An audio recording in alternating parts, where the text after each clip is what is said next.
if I'm honest, if I want to go out and party, I tend to party with sober friends. I much prefer to just sort of be on the same vibe as other people. If I'm going out with people that drink, I tend to sort of boundary my time, and I'll go for a couple of hours, and as soon as people start to repeat themselves, that's normally my kind of exit cue. I am nearly sort of 3 years sober, so I don't really struggle with talking to people about sobriety, but I tend to say that I stopped for my mental health. I think mental health is much more on the kind of topic now, so it's much easier to sort of talk about that, and that tends to resonate with people. But, you know, it's about who you're talking to, really. I've definitely fallen foul right at the beginning when I'd be far too open with the wrong people and sort of like get into that thing of like interrogation. They'd be like, you know, why? And I'd be like, oh, because I wasn't sleeping. Okay, but you can have one. No, because I used to be too much of a party girl. Well, you know, why don't you drink beer instead of wine? And then, no, because I had depression. And I found myself getting sort of spiraled into a place of being too open with people that really didn't deserve my truth or weren't particularly interested, but just were, I guess, trying to justify their own drinking. And that's the people that tend to be a little bit aggressive at times. So yeah, my advice would be to kind of just take a moment and analyze who you're speaking to. And, you know, if they're not valued or close people to you, then, you know, say you're on a detox, say you're driving, just kind of brush it aside. The less big a deal you make of it and the more positive you make it, the better people's reactions tends to be. So I will go to Dave. Oh, thank you for that. I was just looking at my tan, actually. It's not bad, is it? I look really green, but oh yeah. No, I think for me, because I'm a 50-something bloke, I know no one can believe it, but for me, you know, I used to have a local pub, and I was known as Glugs because I would drink literally 6-7 pints within an hour.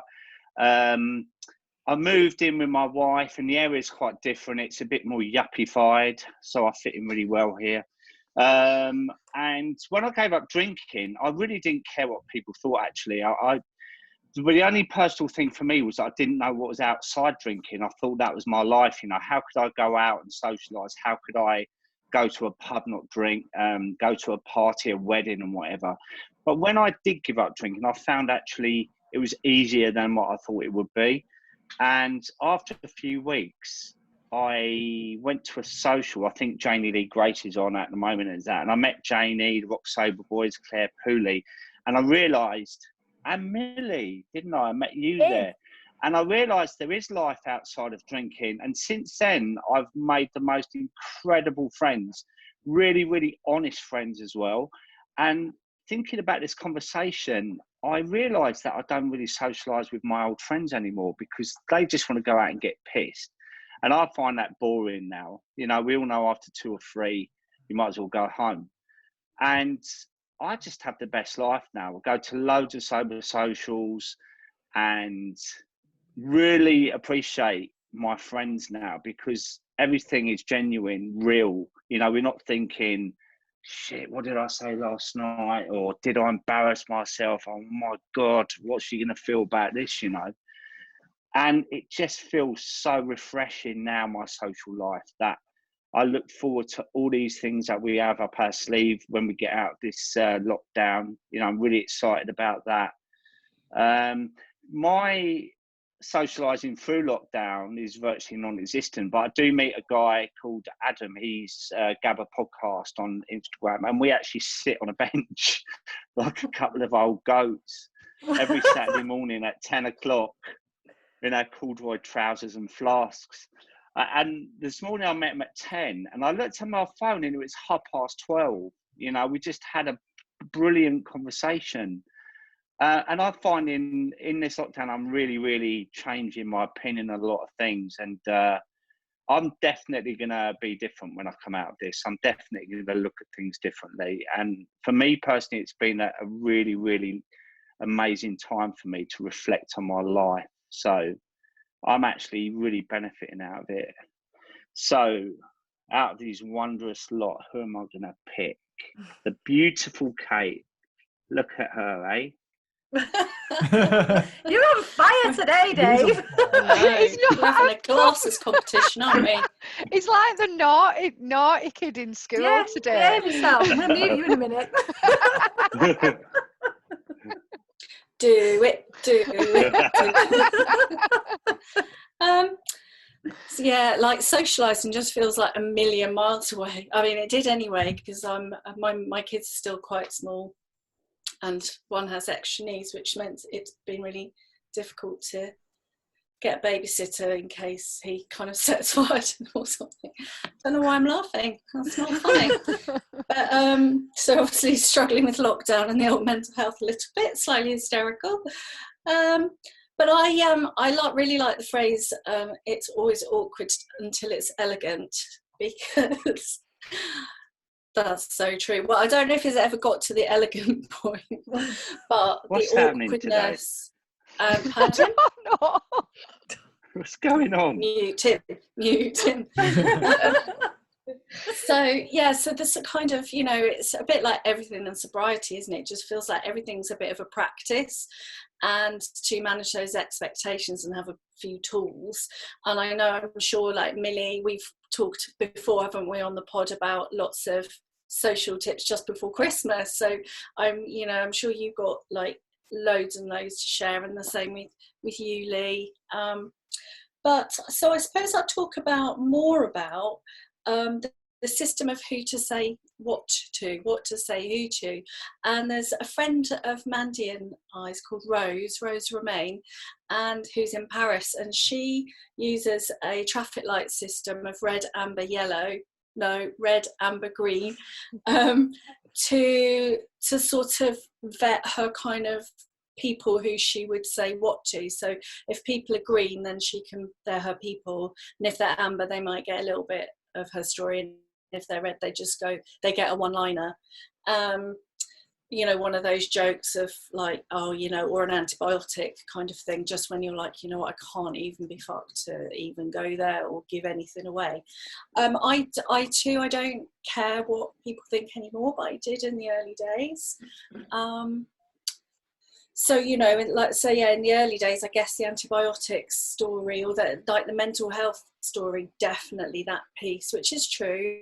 But if you ever mention anxiety to anyone, they go, oh, yeah, no, anxiety, yeah, I'm so much better off. So that's quite a good leveler. I think people kind of let you off the hook, even if they're a bit funny about it with that. There's one other thing that I think is a good way of framing it, and I remember doing this when I was at work, and we did a thing where you had to write for different audiences. So you wrote an article, and then you were taught to write a blog, and then you changed your blog into a Facebook post, to then a Twitter post, and then an Instagram post.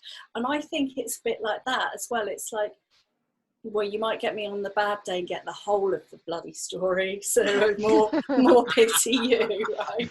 But that kind of, editing that sort of stuff for your green, red and amber people, and I think sometimes practicing it on people as well who you trust. You can practice your script a bit. I think that really helps. Like having your 3 drinks up your sleeve, and also who you might tell what to. I think I was thinking about lockdown and socializing, and if you're going sober and you're moving sober, I think, like Dave said, it's a really good period for kind of reflection and sort of cocooning in and doing all that kind of things that you don't usually do, like the journaling and stuff, so that you can, when we go out and we never stop hugging people, kind of when this is all over, and you can kind of emerge like a beautiful kind of like unveiling of an amazing artifact like this into your sober social world.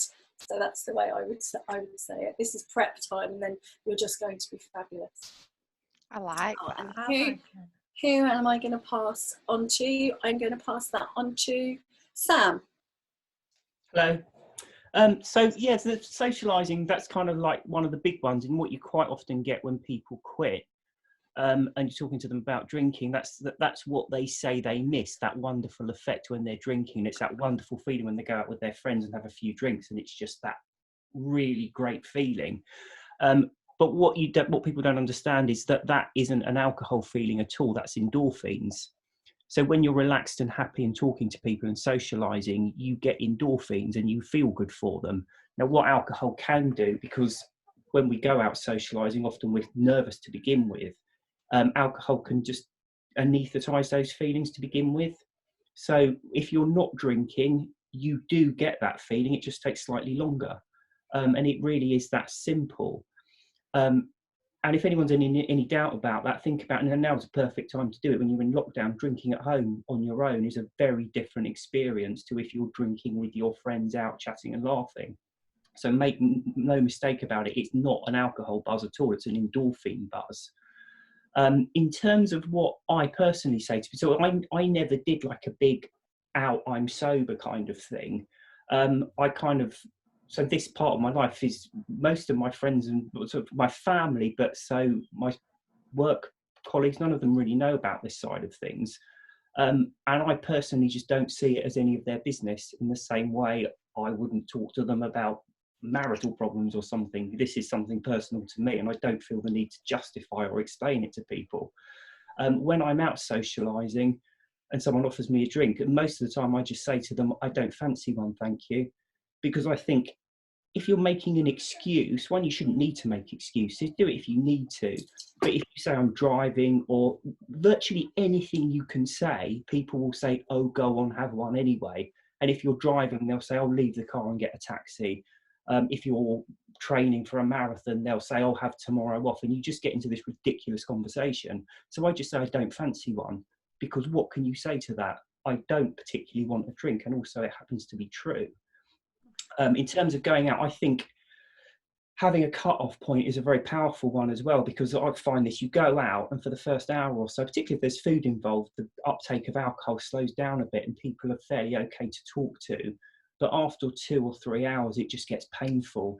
And I just don't feel the need to put myself through it. I don't personally choose to socialise with angry, stupid people.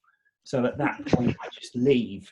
And that's another tip. It took me, I think, about 3 or 4 years to cotton onto this. But when you're socialising and other people are drinking, the best bit is you never have to say goodbye to people. Just walk out. Because you're talking to a group of people and you walk away, they assume you've gone to the toilet, and then you get caught talking to other people and no one even notices. You can just literally turn around and walk away and grab your stuff and leave. And that's the best bit about it for me. So I'm going to hand over to Simon. Thanks for that. I used to turn around and walk out and leave when I was drinking, and now I do it even more. And also what Kate said about the traffic light system, I wish somebody had told me that about 30 years ago, because I've been on my green light telling everyone everything without any regard for who they are or whether they share it with their friends or whatever. So I'll be taking that on board. I've learned a lot today. So thanks for that. But after I quit, I actually didn't do any socialising other than going out with my son and my wife. I stayed away from any kind of events where I thought I might be tempted or someone might try and push me to drink or I might be triggered. I was really careful about where I went. If there was stuff in my diary, that like a boozy night out that had been planned, I just switched it for a trip to the cinema or to go bowling with my son. It was about 2 months before I went anywhere where alcohol was going to be involved. And it was a kind of gala dinner at my son's school, and there was, when I walked in, I knew how it was going to be. There was the free tray of champagne and there was a free bar and things like that.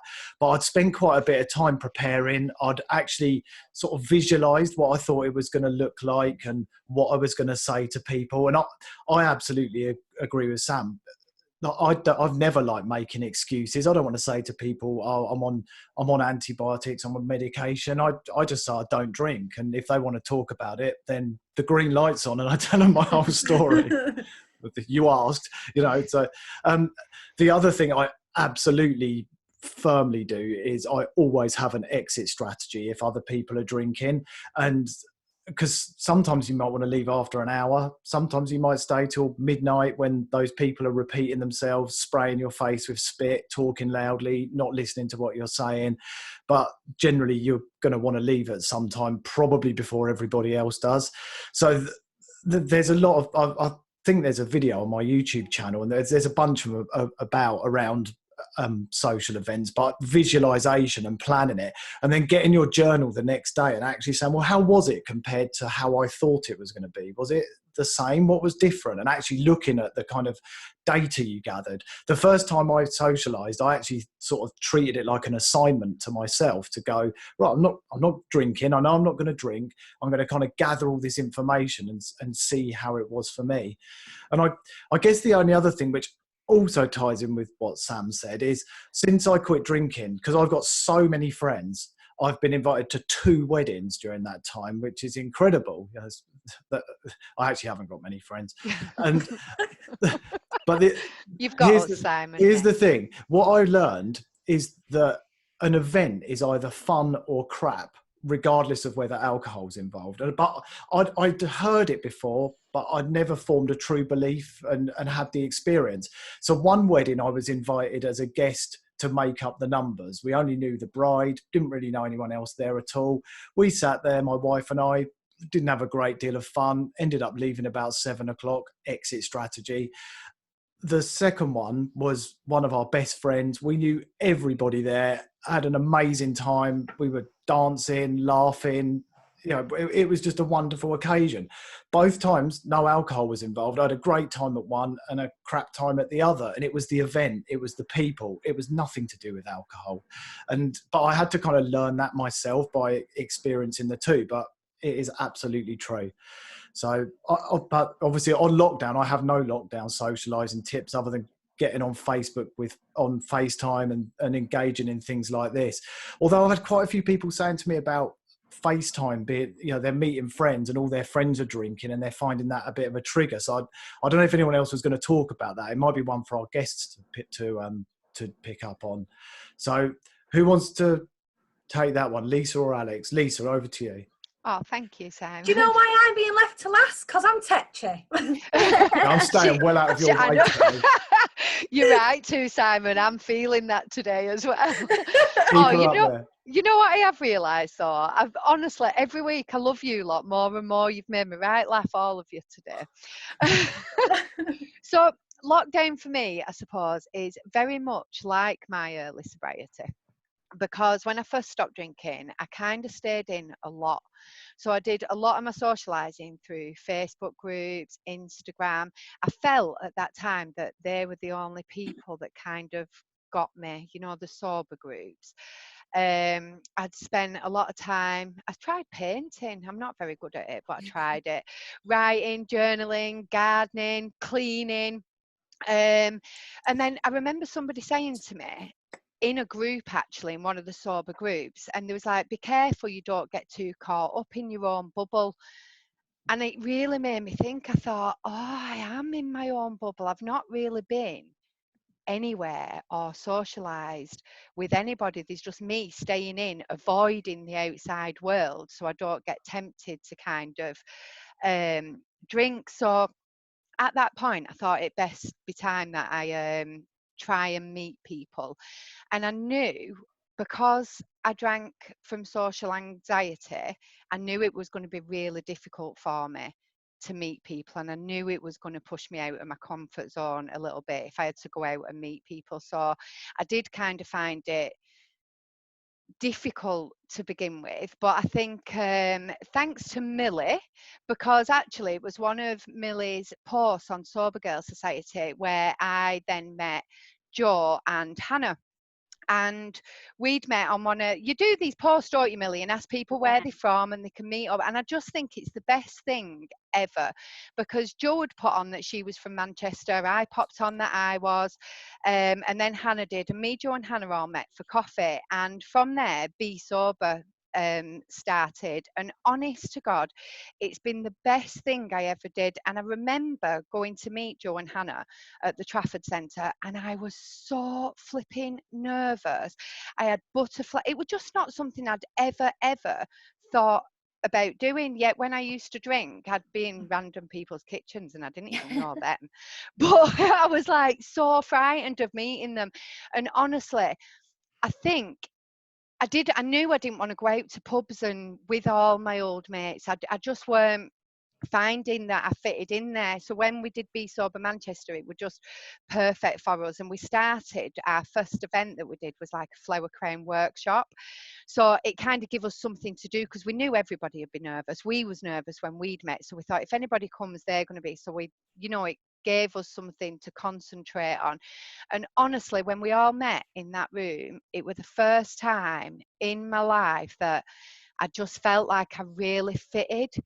And we laughed and we all connected and we just, none of us could shut up. Like, who knew that sober people could actually talk that much? Like, I know we all know now, but at the beginning, I think you're worried, aren't you, that you're not going to laugh again? Or because, like, I didn't find my old mates funny anymore.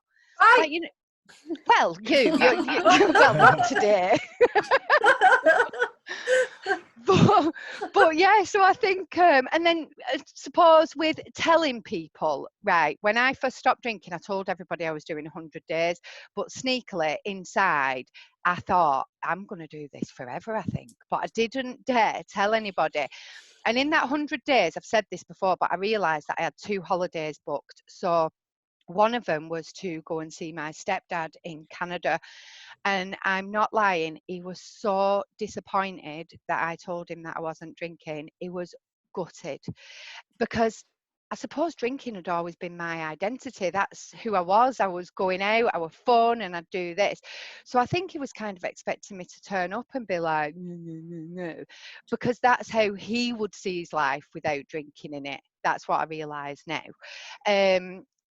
But straight away, I just started telling everybody, me. I loved it so much. Within like 3 weeks, I felt so good about being sober. It's like the best kept secret. And I felt like I needed to tell everybody. So I reckon I'm a bit of a preacher. And I'm very proudly sober. Like, I look forward to people saying, do you want a drink? So I can say, actually, I don't drink. And I'm a bit like you, Simon, with that green light. There's no off switch. Once anybody asks, I literally cannot wait to tell them about how amazing sober life is. So yeah, that's basically me. Just be loud and proud about it. So I've lost you all on my screen. Hold on, that's why I'm twaffling a little bit. So I'm going to pass you over. Oh, I found you again. Sorry. But yeah, be loud and proud about it. Tell people that's our whole ethos, isn't it, Alex, with the sober experiment? Yeah. We kind of want to remove that stigma about being sober, because when you say it, people think stone cold sober, rubbish, boring, yeah, all them things. So yeah, just go for it. Right, go, Alex. My Don't forget to smile sobriety today. look at this, look. No, I'm kidding, I'm kidding. My sobriety wasn't really planned. Even though it probably was planned for a long time, I didn't realise it was planned. So when it happened, I hadn't thought about any social events whatsoever. I hadn't thought about the fact that I had a wedding to attend 5 days afterwards or a holiday to go on. And I pretty much had every kind of social event coming up. So the first thing I had to do was attend my son's football thing, which is always boozy because there's always myself, 3 other mums, and the sole aim of the game was to watch them raise the trophy and then get shit-faced. That's what we did every single year. So I turned up and I thought, oh, I can't tell them, but I'd already told my kids. I'd already said to my kids, I'm not going to be drinking anymore, because I knew I needed to make myself accountable to people and my kids were going to hold me there. So I turned up at this event and I kept going to the bar and buying they were all plastic cups, which was great for what I wanted it for, because I was ordering my non-alcoholic beer while they were having a beer and nobody actually knew. So within an hour, I could see the difference between me and them, but they hadn't noticed that I wasn't drinking at all, which taught me a lesson straight away that actually nobody really gives 2 hoots about what you're doing. Not really. They don't care. They're in it for themselves, and that's just human nature. So my son, not realising that I had a non-alcoholic beer, announced it for me. He came over and went, oh, you're drinking and you said you wouldn't. So I said, no, I'm not. It's non-alcoholic beer. And then one of the mums went, oh, I know why. And I was like, no, I'm not pregnant. Like, it was just over with. It was done. It was out, and it was no big deal. So that was the first thing. the next thing I had to do was actually go to an organised event, which happened to be the Be Sober Manchester and Sober Girl Society joint event with Millie. And I got myself in such a twist on the way, vouch for this. I was driving, and first of all, I could not find the place. I couldn't find the venue, and I couldn't find the car park. And honestly, I was ready to turn back. And actually, it was nothing to do with the fact that I couldn't find the venue or I couldn't find the car park. It was just to do with my lack of confidence of walking into somewhere without having a skinful and meeting people I'd never met before. And I'll never forget Lisa stood on the corner of the street going, "Come on, you'll be fine." And I got pulled in. Yeah, and absolutely it was fine. Millie was greeting everybody at the door, as she does. And it was just a lovely, lovely event. And I was absolutely gobsmacked that you could actually, like Lisa said, talk to people and have fun. And genuine fun. I was belly laughing the whole way through. And that was it. I was addicted to sobriety from that point, really. I think in terms of socialising generally, a couple of points that I just want to pick up on are Sam's and Simon's about just, disappearing and going when you're done. Because I do it all the time now. I went to a wedding with the family and they just bored me after a few hours. I hope none of them are on here, but anyway, they did. They did bore me after a while. It was great to start off with. I did a bit of dancing, which I never thought I'd do. I'm a terrible dancer drunk anyway, and I know it drunk anyway, but I just didn't care. But sober, yeah, there's just nothing going on there. I'm a bit robotic. So I did a bit of dancing, a bit of talking, a bit of chatting and drinking non-alcoholic drinks. It was just lovely. And then after a while, I could see people's eyes going, and then, like Simon said, they're spitting in your face and like talking crap to you and breathing their horrible breath. And there's no social boundaries in place. Everybody's breathing so close. It's like unbearable. So yeah, I just, went to the toilet and never went back. And that was that. And I've realised they don't even notice till the next day. And they went, "Oh, what time did you leave?" And I just made some time up and said, "Oh, just a bit before you. I wasn't far before you." "Oh, did we say goodbye?" Yeah. And no one knows, only you know. So I'm all for that. I'm all for it. And the best thing that I absolutely love, and this might sound really kind of sad, I suppose, if you're not there, but I bet you'll all get this. Driving home.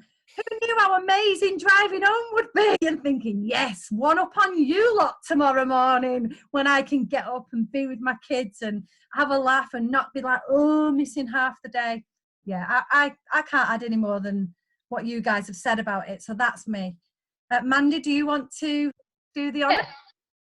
Yeah, so thanks everyone. And I guess it's that thing of, preparing as well, like I tend to go with my little pack of alcohol-free beers so I don't feel like I'm completely, without anything to drink. And also, that feeling of walking in and knowing that you're going to walk out in the same state is such a lovely feeling. So I'm going to introduce the guests now. So as I said before, Lee and Millie, and they're both good friends of all of ours and really kind of great, positive advocates for sobriety. So the idea is just to tell a little bit about your story for people that don't know, and then to address the topic of kind of socializing sober, if you would. So Millie, do you want to go first? Yeah, I'll kick off. I don't mind. So I am just over 2 and a bit years sober. So I'm 28 now. So I gave up drinking when I was 26. And the biggest reason for me giving up drinking was my mental health. I kind of started drinking when I went to uni. That was really the start of my binge drinking career. And then I kind of continued that after university, worked in kind of like media and fashion and jobs that all revolved around alcohol. And I just got to a point where I was blacking out every time I got drunk. My anxiety was awful. I was becoming really depressed. My self-esteem was on the floor. And then February the 11th, 2018, I woke up very, very hungover, had no recollection of my night. My friend told me that we went to get burritos and then apparently I threw hers out of the car because I thought it would be funny. Don't remember any of it. And the next day I just felt so awful. And about 2 or 3 weeks, I think it was about 2 or 3 weeks before, I remember I'd read an interview with Catherine Gray in Stylist on the Tube. And I remember thinking, wow, like I really resonate with a lot of stuff that she said about giving up drinking. So that morning of my hangover, I downloaded The Unexpected Joy of Being Sober. And then that was it. Never, ever looked back. And it's been by far the best decision I've ever made. And so how do you approach, obviously, you know, you're young, you're a millennial, whatever that is, you know, how do you what are your biggest tips for socializing, I suppose, and also if people are feeling isolated at the moment, then what do you recommend? Do you know what, you've all covered it so well. The traffic light system, again, is a great one that I've never heard of. The kind of thing I have when people ask me why I don't drink is I really kind of read how they're asking me. And if they are asking me like, oh, how comes you don't drink? That's really interesting. Then I'll give them the green light and tell them everything. But if they're like, oh, why don't you drink? Then I'm like, no, red light. So for me, it's not even like who they are. It's like how they ask me. Because with a lot of people, they genuinely are interested. So I know a lot of people are like, it's no one's business why you don't drink. But some people genuinely do want to know because they're interested for them. So I hate like blanket shutting everyone down. I'd rather like kind of interpret why I think they're asking me and then come back with an answer. In terms of like socializing tips, like Mandy said, I always bring my own alcohol-free drink. I had a Zoom party last night, my friend's engagement, and the theme was pizza and prosecco. So I went out and bought a bottle of the like Freixenet, however you say it, still don't know, 00, and brought that with me. And that just makes me feel like I'm part of it. I'm not like completely out. The leaving thing is great, but I actually try and sometimes do the opposite. And I say that this is not great advice for everyone, but this is what works for me sometimes.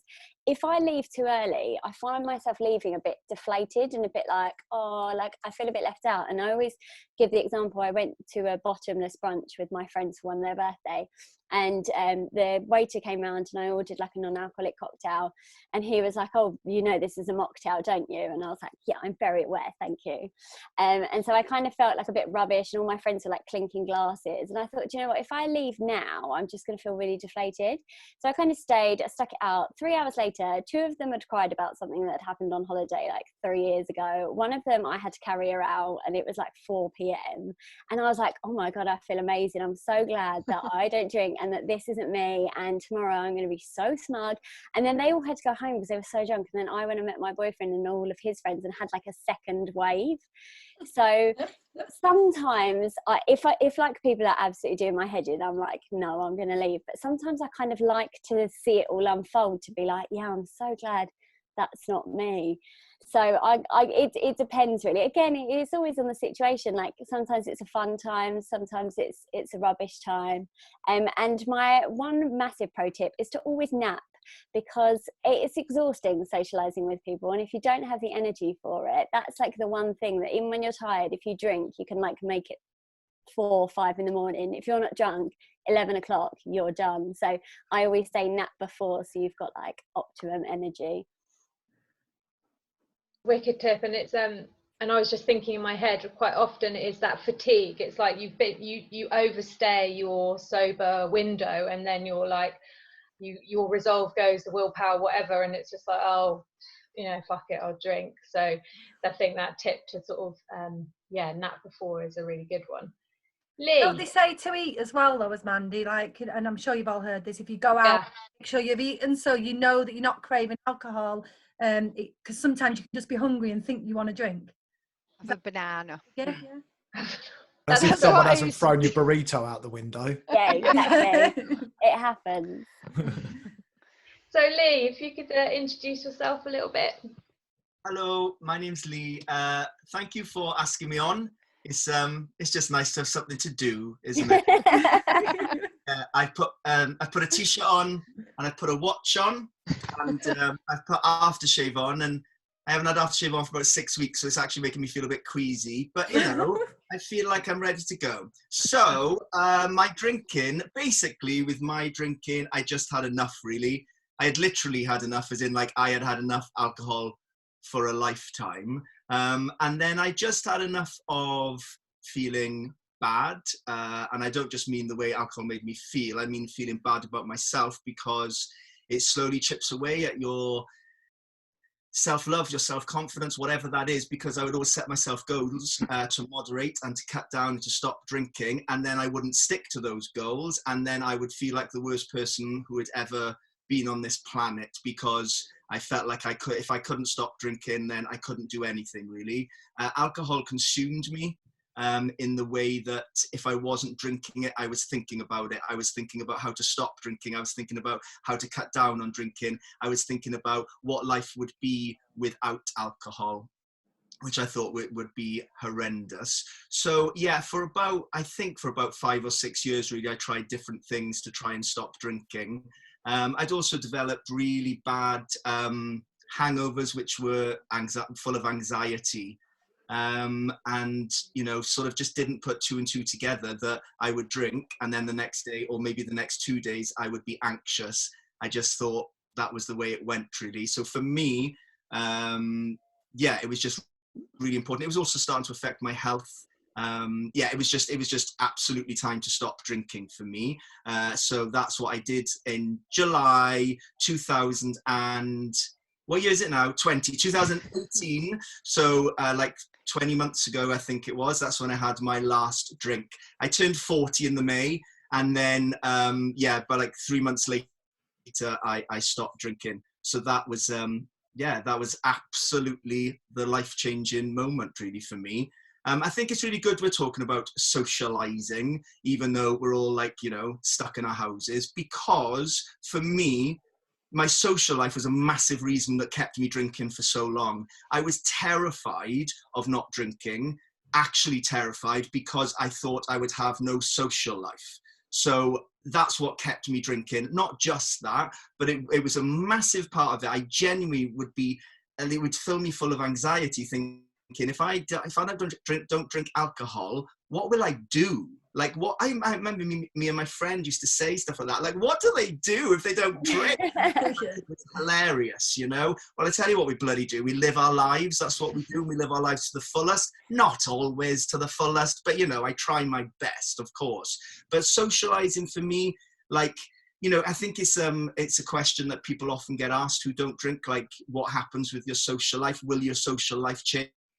And yeah, for me, this isn't for everyone. For me, yeah, my social life changed massively, and thank God for that, because my social life was actually, I'd eat food really quickly. So if I was going out, I'd eat food really early, because otherwise it would make me feel tired. I'd have a few pints before I went out.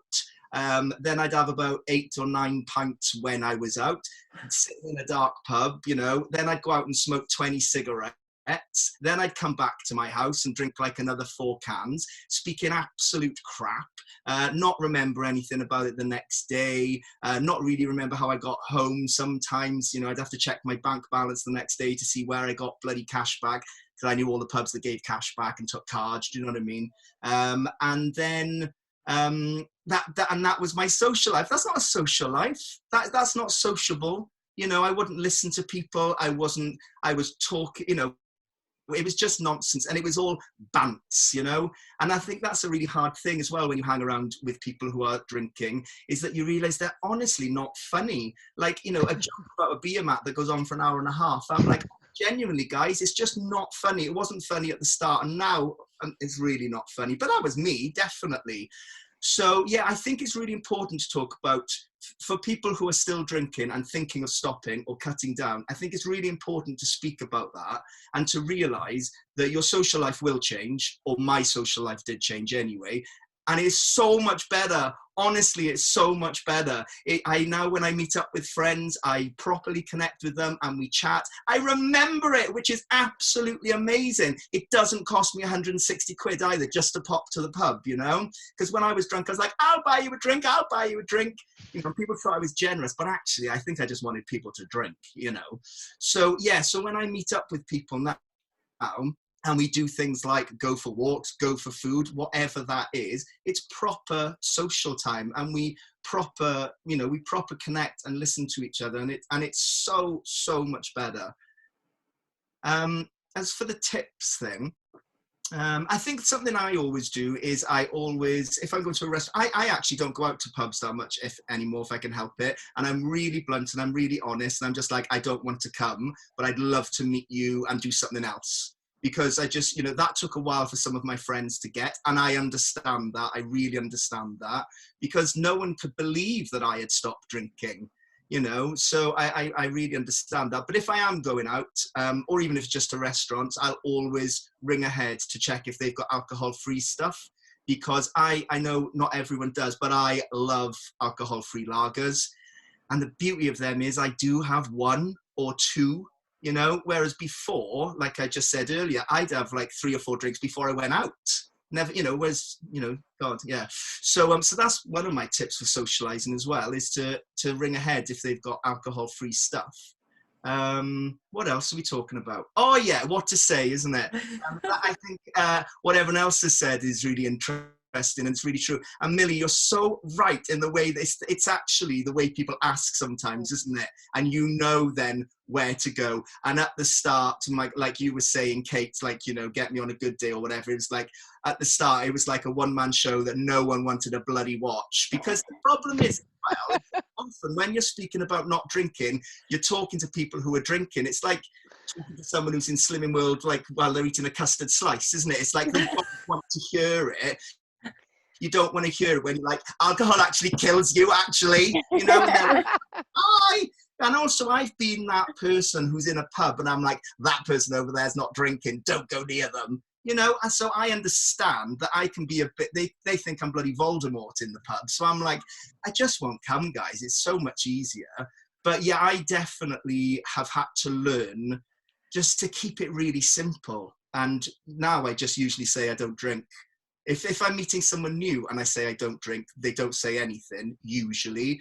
If it's a friend who doesn't know, they will usually ask, because I was a massive drinker. So they'll be like, oh, how come you're not drinking then? I'll just be like, well, I'd had enough, And usually, which is sort of a sign of how much I drank, they're sort of like, all right, okay. Because they know, it's like, okay, I get it. So yeah, I think the sentence, I don't drink alcohol is just sums it up, really. I used to be quite intrigued by people when I was a drinker that said they didn't drink. It always intrigued me. So I must have known in the back of my mind that I should stop drinking, really. And I think you can tell them kind of people, can't you? The ones that are genuinely intrigued and those that are like, what? But it's kind of like when you're a smoker, isn't it? And it's like when you kind of want to stop, but you shouldn't, but you like, whatever, you get really kind of protective over smoking. But like when you're like genuinely at the moment where you want to stop and you've got that like desire, you're like, so how did you do it? Please, someone tell me how to do it. As well though, the thing that I keep coming back to, I think it's just so much on my radar at the moment, is the kind of neurodiverse like link. And I don't know if people might not know the neurodiverse link, but it's like things like ADHD, being on the autistic spectrum, identifying as a highly sensitive person, having sensory processing issues, that sort of introversion is sort of, has some of those elements as well. And when we're talking about socializing, it's amazing how, when you start uncovering it, how many we have are parents of neurodiverse kids, but also have some element of that ourselves, that we were probably drinking to cover up that social anxiety. Or for me, I had no idea I was an introvert, and why, I've worked with people, with clients where we look at specifically at like, what is your window? And often it's about 2 hours before you feel utterly drained. If you're an introvert and you might just need to go to the toilet, have a bit of a breathe, have a word with yourself, check in, and actually that might be enough. And the other thing with that, about to pick up what Lee said as well about, like going for a walk or doing something different. And I find, again, the side-by-side activities. So, I mean, I do musical theatre now, and I would have thought that was like the most uncool thing ever, a few years ago, but I really love it. And that almost seems like slightly contradictory, but it doesn't drain me in the same way, acting, performing, being in a process with people where we're working on something, as that face-to-face having to chat, having to listen, having to absorb all of that stuff that as an introvert, that really, really drains me. So, you know, you might find that you just find other stuff you really love to do, and that it's like what William said, those mirror neurons, those endorphins, that connection of breathing with people, of doing with people. We don't have to see socializing just as that face-to-face sitting there, you know, that it's a lot wider than that, and that's a whole load of thing to explore, I suppose. DK, what you're saying there, so I've got ADHD. That's the point, isn't it, about thinking. So, sorry, Lee. I got diagnosed with ADHD earlier this year, and my son's got autism. And absolutely, social events drain me. Sitting, talking to someone, trying to actually concentrate on what they're saying without looking around the room, something distracting me, going, "Oh, there's a pigeon," you know, I'll run after that. You know, it's exactly what you just said. That's like you were talking my story, and I totally agree with that. Sorry, Lee, go on. So I was just picking up what Kate said really about socializing, and it's about when I thought of the word socializing or social life, I thought pub, going out, drinking. Genuinely, that's what I thought socializing meant. And so that's the thing. It's about changing what the word means for you as well. And socializing means something completely different to me now. So that, and you get to choose, don't you? You actually get to choose. Who knew that you actually had Lee, a choice? sorry, Lee, can I ask you something? You sound very much like me when you were drinking, a bit of a beer monster. You know, I could drink 12, 14 pints when I was out and then go home and drink more. And when I was drinking, I honestly thought to myself that there was nothing outside of drinking that would interest me at all. And I thought all I'd ever do is think about not drinking. But it's like a flip for me that now I realised how much of my day I thought about drinking. Like if I woke up with a stinking, I never really used to get I fooled myself that I didn't have hangovers, but I realised now that I did. But in the morning it would be, I'm not drinking tonight. There's absolutely no way. By midday, the process of the day was like hourly, sort of convincing myself that actually I might have a drink tonight. I can slow it down. By 3 o'clock, actually, I will have a few tonight. And then by 5 o'clock, I'm going to get absolutely shit-faced tonight. And that was my routine. Do you find now that you're sober that you don't really think about drinking now at all? Yeah, no, it's really rare I think about it. Obviously, when we're doing some stuff like this, or if I'm doing a bit of a post on Instagram, I'll think about it. But then most of my life, I don't think about it at all. It's just not part of it, you know.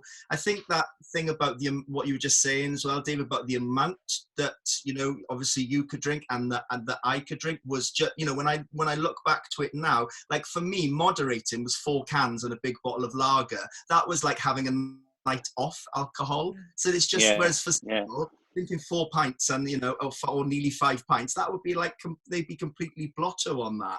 And it's almost whatever's relative to you, isn't it? I could really easily sit on my sofa and drink 8 cans of lager and be like, okay, good night, and I'd sort of be all right. I just used to sit there and watch like Real Housewives of New York City, and I'd be like, oh, I'll have another can now, and then I'd wake up and watch like the same episode the next night.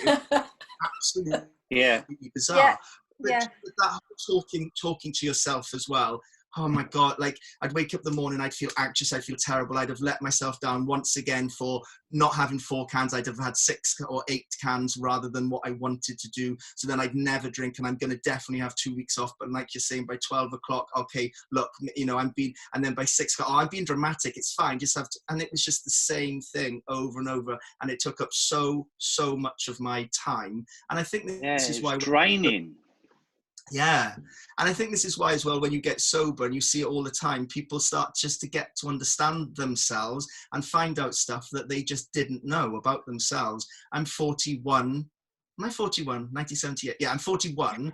And I've learned stuff in the last sort of 20 months that I never knew about myself. And some things are really bloody obvious. Some things aren't. And I'm like, oh, I do that because of that and because of that. But it's because my mind and my whole life isn't absorbed and constantly thinking about alcohol. I can now start thinking loads of other stuff. It's not because you get sober and you get all bloody, all woo-woo, although, I mean, I have a bit, but you don't, it doesn't just suddenly happen. It's because you've got time to think and really look back. And, I didn't realize why I was drinking that much. I wasn't drinking that much because of the reasons why I've realized why, but those are the reasons why.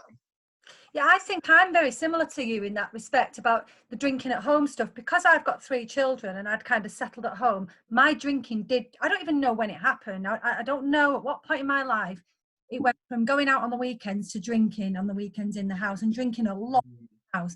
So, like even my husband, he probably wouldn't even have one, and I would be there with my bottle of red wine and it would go. And it didn't even ring alarm bells to me. And then it would be, right, well, I'm going to have a bottle. I'm going to buy 2, but I'm definitely not going to finish the second one. I won't finish it. And then I'd get to the bottle and a half, and I'd see him kind of looking across it to say, are you going to drink that?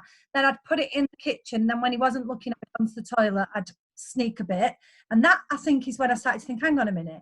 And so for me, when it was like the socializing aspect, I'm opposite to you in this respect. I don't think my social life has changed, because I got to a point where I wouldn't go out that often. But when I did go out, I went OTT, because it was my time. I was free. I was allowed out. Woohoo! It was that. So now I still love, and Lisa's the same, we still love to go out. We go dancing. We go to clubs. We go to bars. We don't do it half as much as we ever did, but we still enjoy that aspect of it. But it finishes much earlier. I mean, we described our last night out in January, didn't we, as like Day of the Dead. It was just looking at, I was worried for people. And I thought that was me, I'm thinking, oh my God, look, they're on the stairs. Lisa, they're on the stairs. And she was like, you were always on the stairs. You were always falling up. no, we need to do something. She said, no, you don't. We just need to like get on with our night. And don't make me sound so uncaring. No, I don't mean it like that. I would not walk past people. You walked past them. But anyway, it was zombies, wasn't it, Lisa? Yeah, it was. It's like, scary, isn't it? And it was scary, and there was young women going out of the clubs on their own, 2 a.m, just cold as brass because they'd had a drink. And I'm not saying that there's any excuse ever for anyone to be attacked, but you just lose all sense of risk and awareness and fear. You're in such a vulnerable position. I didn't know it. The number of times I've been lost on my own at 5 a.m. and just arrived at home not knowing how. I had left her then. What? Yeah, I think I'll just go to Millie on this point, because I know we've chatted about it before, the fact of blackouts, and it's something that a lot of us accept as that it's normal and everyone has blackouts, and actually that is a sign of problematic drinking, and and the risk to people in blackout is huge. And Millie, I don't know if you want to just talk about a little bit about that, because that was obviously part of for you. Yeah, I mean, towards the end of my drinking career, I would not go out without being completely blackout. And this wasn't just like, oh, I don't know if I remember that bit of my night. It was like going into a club, and then it was like the lights had gone off and that was it. And then I'd be at home. And I had like a couple of really scary incidents towards the end. I remember one particular one, I'd gone out on a tradition that we used to call Tequila Tuesdays. And I was so awfully drunk. I don't remember getting home. And I remember next day, I just had these weird flashbacks of me being on a street corner crying. This is all I remember. And I'd got home from London to Kent, no recollection. My Uber said that it had kicked me out halfway, probably because I was too drunk. How I got from the Uber to the train station, how I got a train home, I don't remember. I could have fallen on the tracks. And that was just one of like many incidents that were like starting to happen to me, where I just wouldn't remember stuff. And also I always felt like I had this like evil twin, because I would wake up in the morning and people would tell me stuff that I'd done, and I'd been like, I wouldn't have done that. And they were like, yeah, no, you did. And I always felt like I was kind of like cleaning up someone else's mess, because it just didn't feel like it was me. I would wake up and be like, I would never do that. So that also caused this like weird like disconnect in me, where I was like, am I an awful person? Am I like this? Am I that? And that made my self-esteem on the floor as well, because I just felt like I was doing things that were selfish, that were really unkind. Like, it was my birthday once, and apparently I told all my friends that they'd ruined my birthday because they wanted to go home at 3 and not 4 like I wanted to. And I don't remember any of these things. So the next day I would just feel like the worst human. I'd be like, am I like inherently a horrible selfish person? And I think that really started to get to me. But just like you say, like the safety angle, like, and like you say, it's never ever ever ever the victim's fault, but you are making yourself more vulnerable. And I really was making myself more vulnerable. Like, I mean, one time I fell asleep at a random bus stop and I was picked up by an off-duty fireman of all things, and he could have been anyone. He could have put me in his car, he could have taken me anywhere, like, and I was doing that to myself. And I started getting more scared by my own behaviour by the end of my drinking. So that was also a massive factor in. And Mandy, like you said, like, not everyone gets blackouts, and I didn't realise this was a thing. Because a lot of people say things like, oh, I don't really remember that last night, but I genuinely had no recollection. And people would say things to me, and I could look as far deep down in myself as possible, and I would never remember those things, because, well, you just don't create them, the memories, so you can't. But it just felt like someone else had closed my eyes, taken over my body, ruined my life, and then let me wake up in the morning and deal with the consequences. And that for me, just by the end, was just like, I'm done. Yeah, and it's exactly like the same. Yeah. It's like, and it's like, I always say it's like taking control back of my own life, because it felt like I was just handing the reins over to someone else. So for once I wanted to be in charge of the decisions I was making. And like you say, it's not, you're like perfect when you give up drinking, because I still make mistakes, but at least I always know that they're my mistakes. My intentions were good. Like, I thought about them. They came from the best place, rather than being like, these are not decisions that I would have ever made had I been sober. Millie, can I ask something? When you came on, when we did a live a few weeks ago, we were talking about, I think some people think because they've quit drinking, they have to only have sober friends when they socialise. And you said some really interesting stuff around sober friends, friends who drink, and about activities where alcohol's not involved.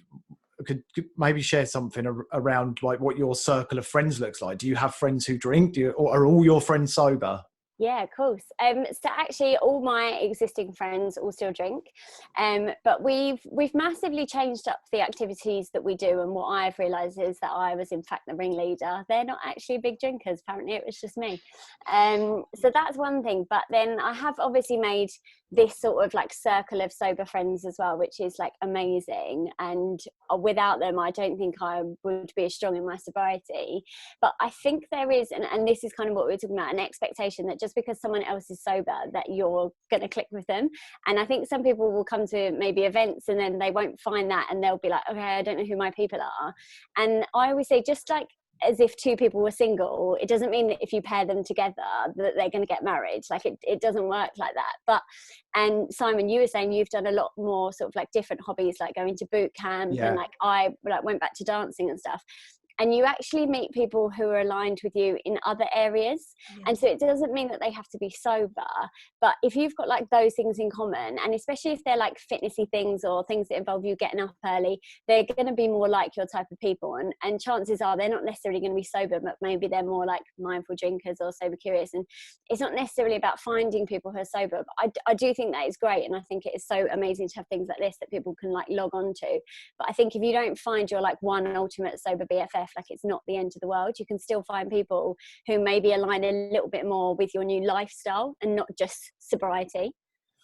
Yeah, that's so good. I just wanted, before we go to some questions, Alex, William, if you got any science about blackouts or about, you know, I wondered if you had any knowledge. So it's all a bit of an unknown, this, so it's all theoretical. But what there's a bit of your brain at the front called the limbic system. And the theory is that it deals with regulating emotion and also laying down long-term memories. And it's particularly vulnerable to the anaesthetising effects of alcohol. So the more you drink, the less it can do its job.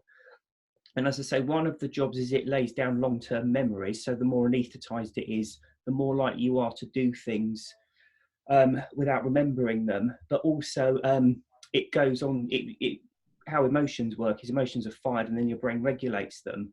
And because the limbic system deals with regulating emotions, that's why we tend to get overly emotional when we drink. So there's this kind of myth that when people are drinking, their true selves come out, and they say all these horrible, nasty things, and you get, yeah, but that's you uninhibited. It isn't at all.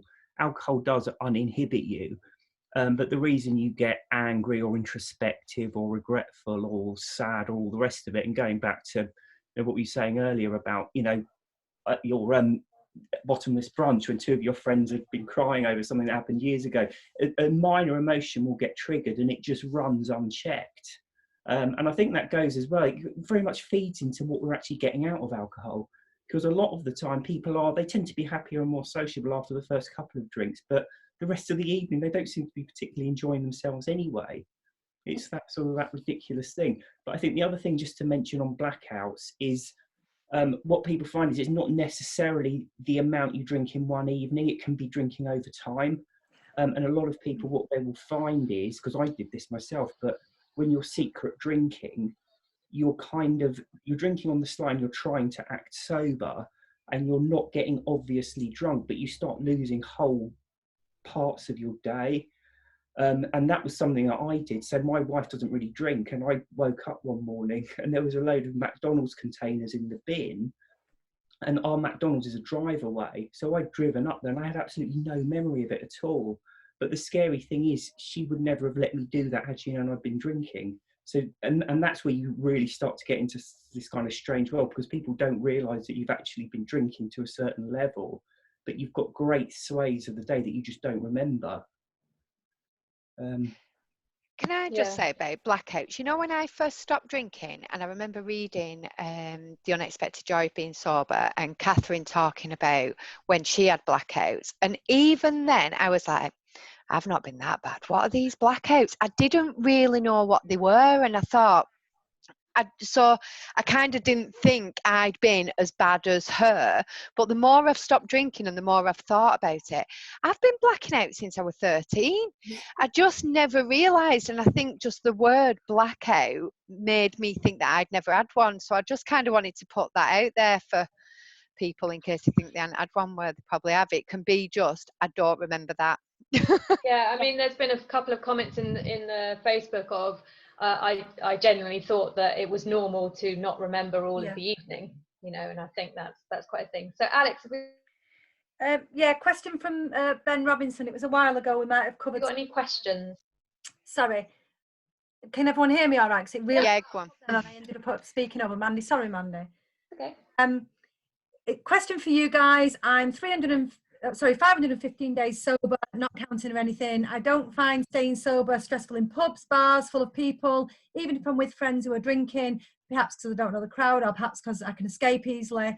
But when it comes to gatherings, parties, or socialising in small groups with alcohol involved, I can't do it. I feel anxious and unsteady, maybe because I feel that I could reach out for a glass easier than having to buy a drink. Have you guys got any tips on normalising these situations, because they are sometimes hard to avoid, or how can I build confidence? Anyone? One for our guests. Yeah, I'll take it. I don't mind. I go to a lot of house parties, actually. I think it's because my friends are just in that stage where they've all just started having kids. So it's house parties because they want to accommodate everyone, but they also don't want to go out. So one thing I always do is I always put myself in charge of entertainment. So I will either provide the games, organise a quiz, do something fun, because that gives me something to do when I'm there, literally so anything other than drinking. I mean, even if you want to be in charge of the playlist, it means that you're constantly up and down at the iPad. I always think that's a really good one. And then always having a good alcohol-free drink. I really don't think you can beat it, just having that there, because if you go to a house party and you've got nothing but water or Diet Coke, then you're gonna want to reach out more. And then doing stress relieving activities before you go. So if I'm feeling a bit anxious, I'll do yoga or I'll do meditation. It doesn't have to, like you say, it doesn't have to be super woo woo, but just 10 minutes, even have a really chilled bath. Just make sure that you go into it quite calm. That's one thing I always do. I think the other thing, the long and short of this, is when fear and anxiety come up, there's only really one cure for it, and it's having a little bit of courage and just stepping up sometimes and sticking your chest out, put your shoulders back and face the fear. And it's often actually not as bad as you think. But do take control of the iPad. I would definitely agree with that, and the music. Can I just say as well, though, it could be that you hate house parties. I fucking hate house parties. How boring do you want to be? Like, do I really have to stand in a room and talk to you and then talk to another person and then talk to another person? I'm like, literally, they are so boring. It's like, let's go and bloody do something. So sorry, that's obviously slightly triggering me, because so there will not be a sober session. I last half an hour and I'm out of there. Can I just say something as well? That I spoke to Ben, who asked that question in the week, and he writes the most amazing blog. So after this, anyone that's watching this, follow him, because he's brilliant. It's such an honest account of his sobriety, and he's passed his 500 days. And I spoke to him the other day, and I've got such full respect for him. He's a great lad, honestly, and his blog's epic. What's it called? We'll put it under the notes. He's Ben Robinson, so Okay. Well, Life After the Bottle or something like that. It's great, honestly. It's brilliant. Yeah, I think there's a couple of things there, is because we still do quite a lot of dinner parties. Like the French thing is very much surrounded by food, so you do tend to sit down at dinner, you know, and it can be very long in France, because you've got like the aperitif, and then you've got like the pre-drinks, and then you've got, you know, sitting down to dinner for like 3 hours. And so, yeah, like Millie, I tend to try and be busy. Like Kate, shut up. I agree, Kate. I hate house parties. I agree. Oh my God. So go on, man. But I stroke the dog. If there's some kids, I'll talk to the kids. It's that thing of keeping you busy. Like, oh, there's the dog. Oh, let's go and see. The dog wants to go outside. Like, I'll go out with the smokers and hang with the smokers for a bit. Like, I just tend to keep moving it around.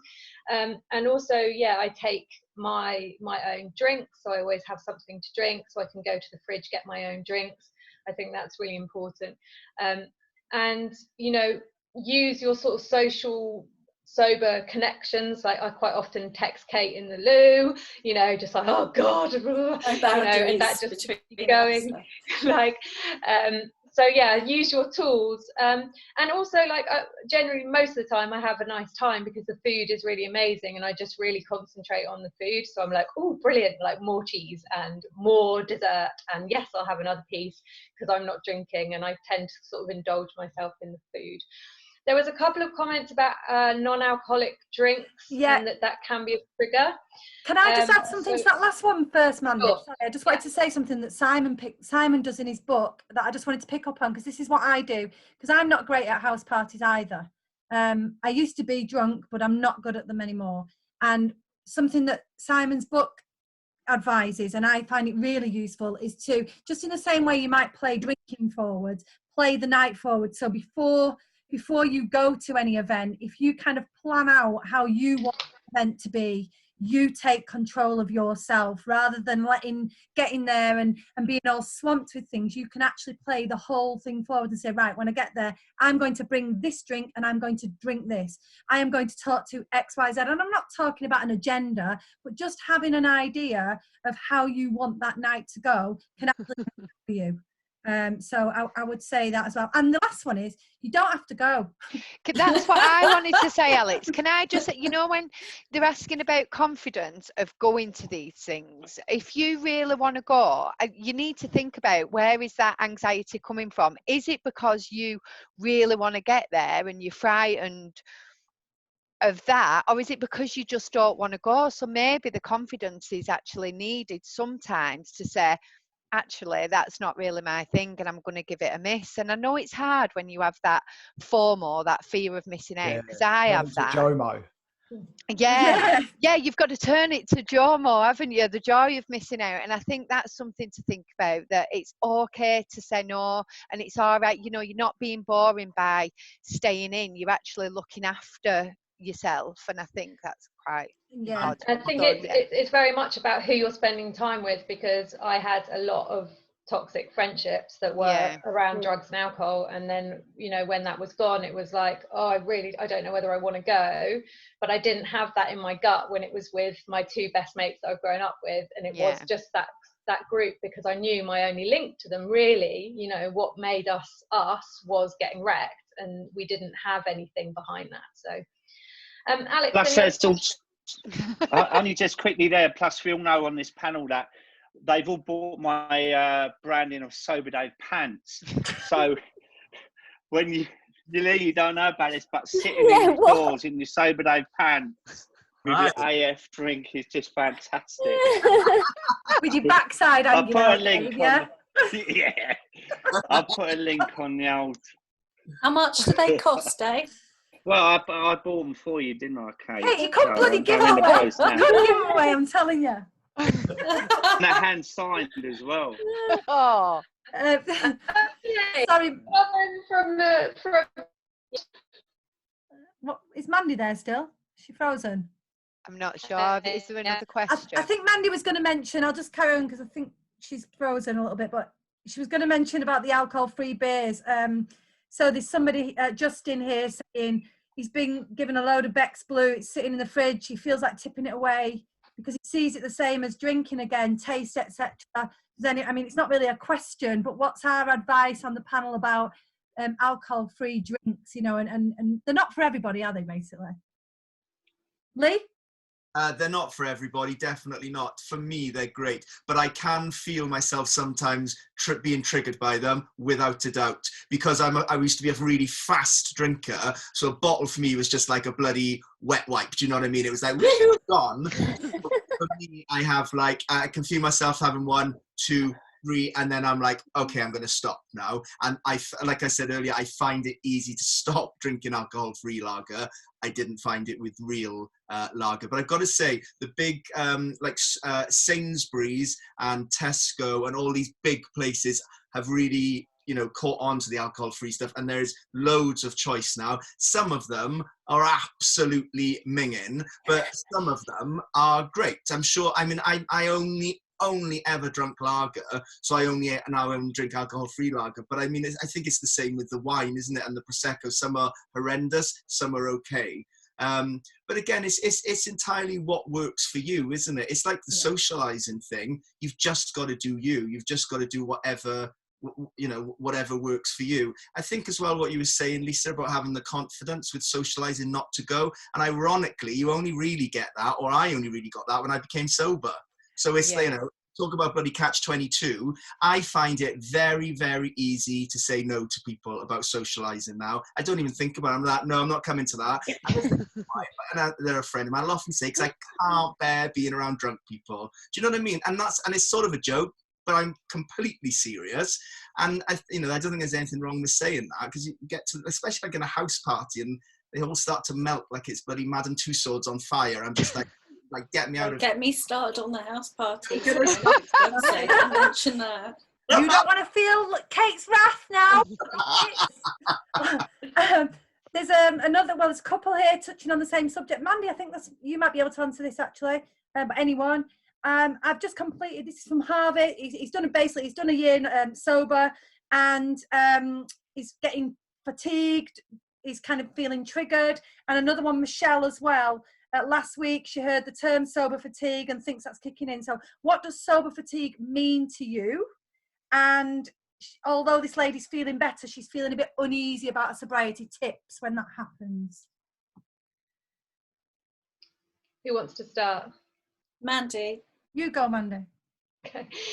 I guess sober fatigue, I guess that sort of means to me is that, when you kind of, you've got past that pink cloud moment of euphoria of like, I've left it behind, like it's not a problem anymore, but then you're kind of in that place where things are still not wonderful in your life, or you just kind of, we talk about in coaching, you know, your move away from goals and your move towards goals. So when you're in early sobriety, it's like you're moving away from the problem. So it's like there's a lot of motivation there, but at some point that's going to not be a problem anymore, and then you need to create some move towards goals. So it's like really like thinking about you know, embracing a whole life sober, and what does that look like for you, and, you know, planning things of what you want to do in terms of your job, in terms of your lifestyle, you know, really sort of planning things that are connected to your sobriety, so your sobriety is meaningful, but that you're sort of throwing the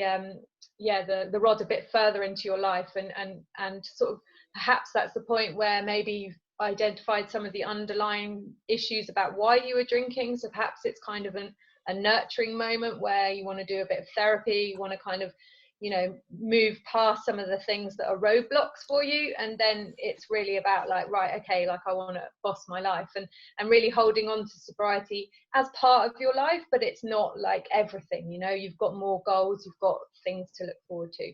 I guess that would be, I mean, it definitely happened to me, and I went back to drinking after a year, so please be careful of those big milestones, because subconsciously that could feel like, right, I've done a year, like I'm good, like, you know, I so they're also, so, you know, we talk about this quite a lot, Mams, and this the, you know, sobriety fatigue, I really, you know, is definitely a phrase that I am aware of, and I have felt in the past, and really I think now it's a lovely sign almost that you are ready to widen the aperture slightly and add in things like, add some more, you know, self-care tools, add, you know, all walks, like get interested in all of those well-being practices, or the things that light you up, you know, the ing things.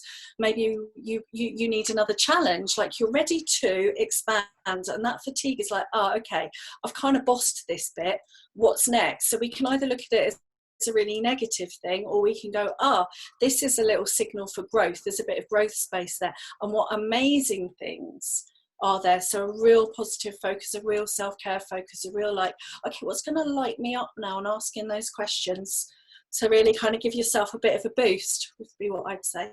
Can I add that to that into one? literature? Sorry, Lisa, do you want to... When you're coming up to your 12 months, I felt a bit like this, because it was like I expected something to happen, and nothing did, and I remember feeling a little bit low myself, and I'd just check, are you still doing the things that you were doing earlier on in your sobriety? Because sometimes we start to let that go, you know, in the first few months you look after yourself, you go out walking, or you do self-care a little bit more, and you do all these things. Then by the time you get to 12 months, you can kind of come away from that without realizing. So I'd just check in with yourself, are you still looking after yourself as much as you were in the beginning? And you know what, 12 months is absolutely amazing, and I think we can get distracted, you know, like with the 1 year no beer, and it's like, right, I've done a year, I can go back now, and we forget all the amazing things that have happened in that 12 months. So maybe just jot down or write down all the fantastic things that have happened in that 12 months to kind of remind yourself, because you will feel amazing again. Yeah, and then also books. Well. Sorry, go on, Sam. Just a very quickly thing to add.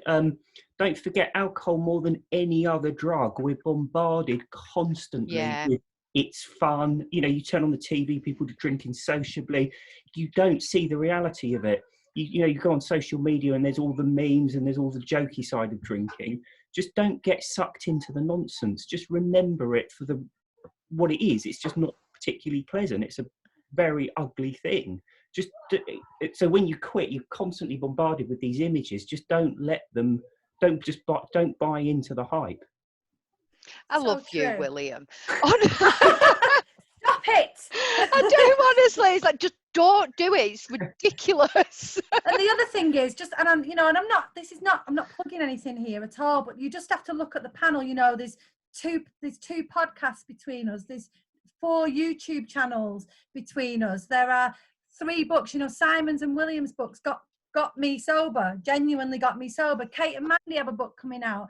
You know, we've got so many tools between us that you can dip into to remind yourself of why you're doing it.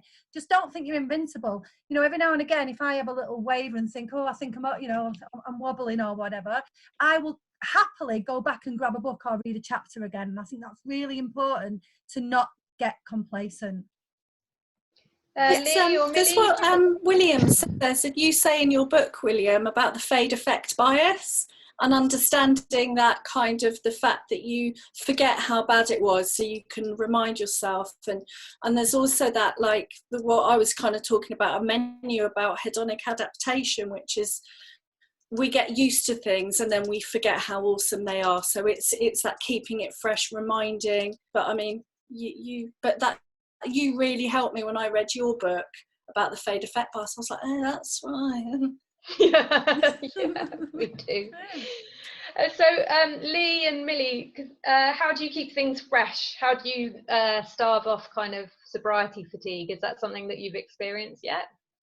Mine, so actually I have spoken about it quite a lot. I don't talk about it as much now, but when I was about 6 months sober, I had a bit of a breakdown, and I think what basically happened to me is, like you said, I'd moved away from that alcohol goal, and then I was like, great, I've cracked this, and then I had this like almighty like surge of all this stuff that I had been pushing down for a while. So that's when I started therapy, and I know all of us here, well, most people have talked about therapy quite openly, and it's something that if you're lucky enough to be able to afford it, I'd highly recommend. And then I started, like, my friend took me to Reiki, like I just started like learning, and like Kate said, adopting new things. Like I started doing more yoga, and I think I was ready to have all these things, and I had to kind of deal with all that stuff. So that was like one aspect. And then like now I kind of have the opposite of not sobriety fatigue, but as in like sometimes because you're constantly surrounded, like as a community, we are constantly talking about not drinking, which is sometimes unhelpful because you want to not think about drinking and you're constantly thinking about it. So actually one thing that I've done recently, so because I have my personal Instagram profile and then I have a sober one, I unfollowed everyone on my personal account who was talking about sobriety, because I thought I've got them on one account, if I don't have them on both then I can flip between them. So one account is like my friends' babies, like cute pictures of dogs, and then when I like need a boost, then I like flip over to the kind of sober side of things. So that has kind of helped me. I don't really know whether that's like sobriety fatigue or like sober fatigue of it just constantly being my entire life and narrative. And with you guys especially, you'll know, because it's like part of your jobs or your podcast or your everyday life, you're constantly talking about it. So that's been like a self-care thing for me. But I say, like, even if you don't kind of talk about your sobriety, even if you want to have those like two profiles, like one where you can flip in and like look at all your amazing like sober community, and then one when you can just forget that you're sober because actually it's not a defining thing about you. So that's one other thing that I have implemented. I don't really know if that's on top. That's a really good idea. Lee? Yeah, I picking up on the Instagram thing, I use Instagram absolutely as my like sober tool. I don't go to any meetings. I'm not part of any groups that talk about being sober. So I use my Instagram account. I only follow sober people. And I mean, yes, I can't bear seeing people's bloody feet on holidays, and I don't really want to see people's kids that much and stuff either. But I do just find that on the people I then follow that are sober, I have learned so much of people. I think the main thing I've learned really is that, oh my God, that person feels like that. Oh my God, that thousands of people actually feel that way as well. So for me, a massive, unfollow people on Instagram if you don't like them, or if you don't want to see certain things. It's not even actually about liking or disliking people. It's about if their content is not for you, it's fine to unfollow them. And in real life, Lee. Yes. Well, do you follow people in real life then, Alex? I unfollow them. Okay, so we're nearly out of time. I just want to, Simon or Dave, do you have any kind of final thoughts on socializing or sobriety fatigue, or any of the topics that we've had? Simon? I was just going to mention, actually, I can understand about the thing about the 12 months, because it happened to me as well, that my sobriety was in January, and there was such a lot going on with dry January and the drinking festival, and it was a really, really busy month and that. And then it got to the beginning of February and I crashed, and it was almost like, is that it then? Is that, I've had my huge sober birthday. What is there, And I had to really, really dig in. And as you say, like, remember my sober toolbox and think to myself, if I did drink now, what would that mean? And it's,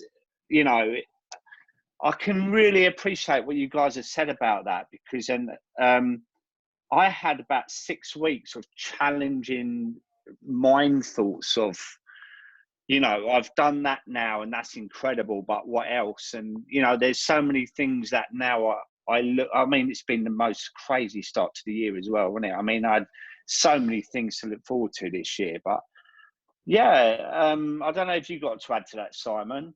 Well, I think what Kate said, it really resonated with me about, you know, finding things that light you up. I definitely had a period where I kind of felt like the honeymoon time had sort of slowed down a little bit. I reflected on where I was at the start. I looked at the old photos of my bloated face, my blotchy face. I had hair, you know, all that sort of thing.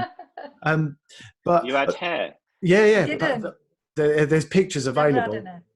But one thing, I don't know if, just sort of going back to what Kate said, and I try and do this now and be very kind of aware of the things that light me up in my life and try and make sure what I do in my life matches my values. And this sounds really ridiculous, but there's a show on Instagram. There's a Japanese lady, I think it's Marie Kondo. Oh, yeah. I think Millie's watched it. Yeah, right. She cleans people's houses, but she says that everything, you have to surround yourself with things that give you a spark of joy. And it's just so true. And if it doesn't give you a spark of joy, chuck it out. And that's what she's done. But that's with possessions and just about anything else. And I try and kind of live like that now. I shut my husband out after watching that.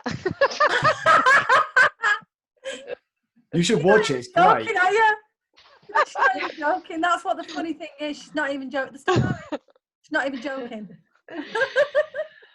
Okay, is there any more questions, Alex, or I think we're done? No, I think we've pretty much covered anything. Does anyone else want to add any final comments?